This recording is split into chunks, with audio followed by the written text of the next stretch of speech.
Forest at concentration camp-style cattle farms. Faster and faster. Like the life cycle of livestock, which may never see a meadow. Manufacturing meat faster than the animal has become a daily routine.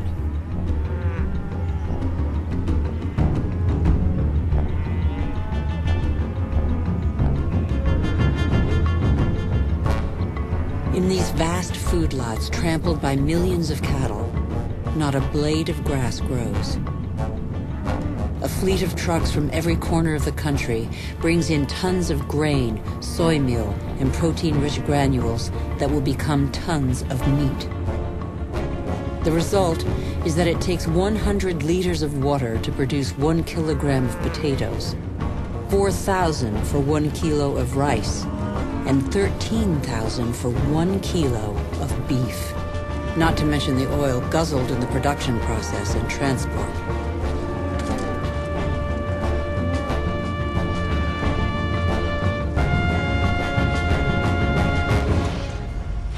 Our agriculture has become oil-powered.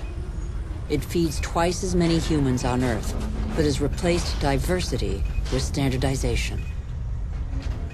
It has offered many of us comforts we could only dream of, but it makes our way of life totally dependent on oil. This is the new measure of time.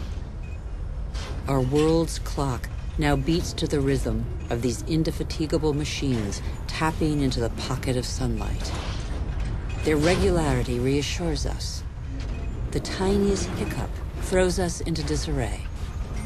The whole planet is attentive to these metronomes of our hopes and illusions. The same hopes and illusions that proliferate along with our needs, increasingly insatiable desires and profligacy. We know that the end of cheap oil is imminent, but we refuse to believe it.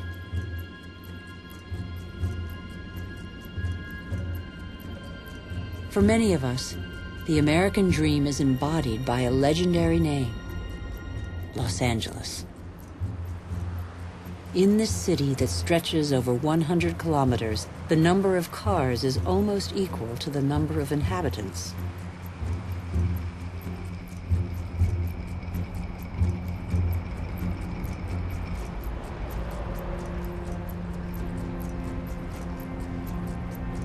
Here, energy puts on a fantastic show every night.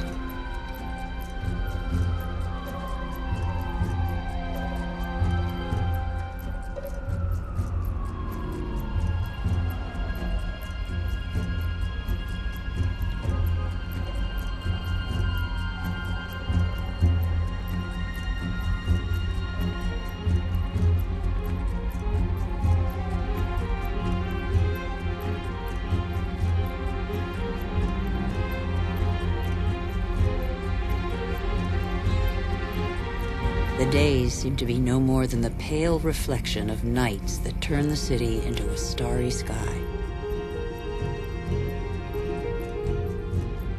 Faster and faster, distances are no longer counted in miles, but in minutes. The automobile shapes new suburbs where every home is a castle, a safe distance from the asphyxiated city centers, and where neat rows of houses huddle round dead-end streets. The model of a lucky few countries has become a universal dream preached by televisions all over the world.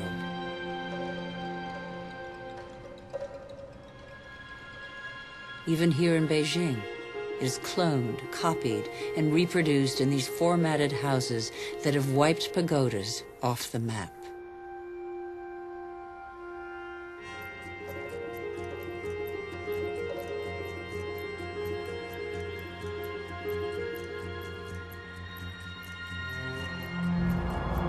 The automobile has become the symbol of comfort and progress.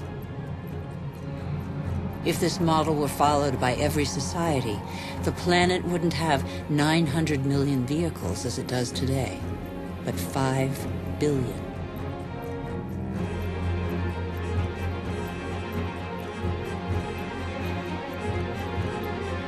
Faster and faster, the more the world develops, the greater its thirst for energy.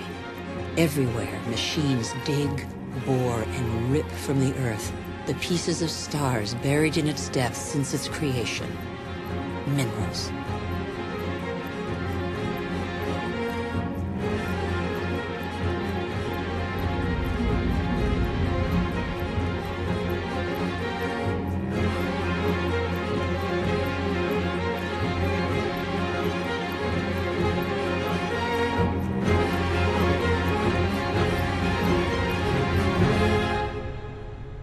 In the next 20 years, more ore will be extracted from the earth than in the whole of humanity's history.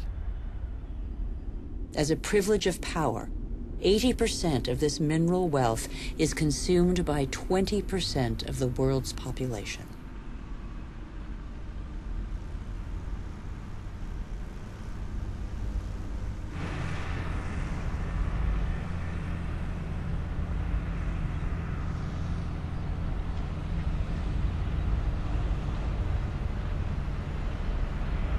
Before the end of this century, excessive mining will have exhausted nearly all the planet's reserves.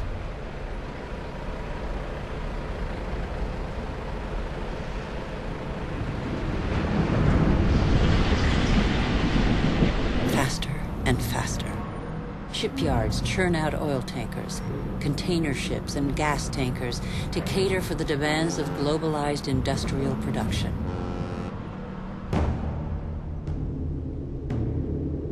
Most consumer goods travel thousands of kilometers from the country of production to the country of consumption. Since 1950, the volume of international trade has increased 20 times over.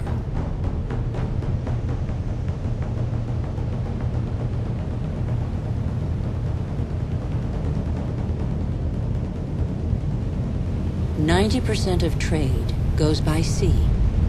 500 million containers are transported every year, headed for the world's major hubs of consumption, such as Dubai. Dubai is one of the biggest construction sites in the world, a country where the impossible becomes possible, building artificial islands in the sea, for example.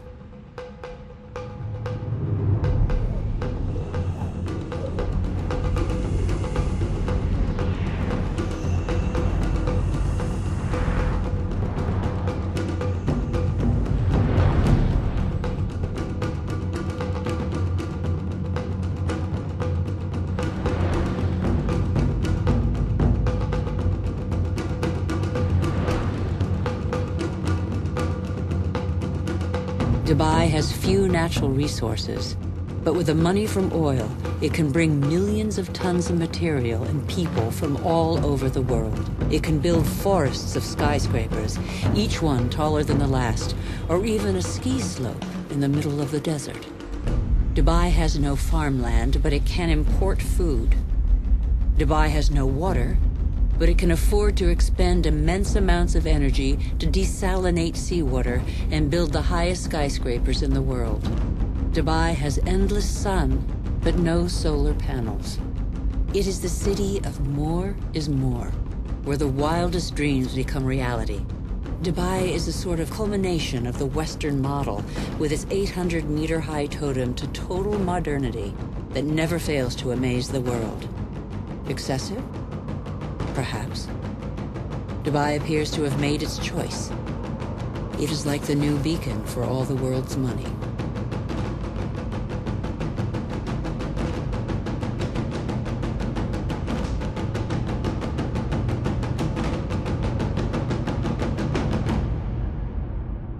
Nothing seems further removed from nature than Dubai, although nothing depends on nature more than Dubai. The city merely follows the model of wealthy nations. We haven't understood that we're depleting what nature provides.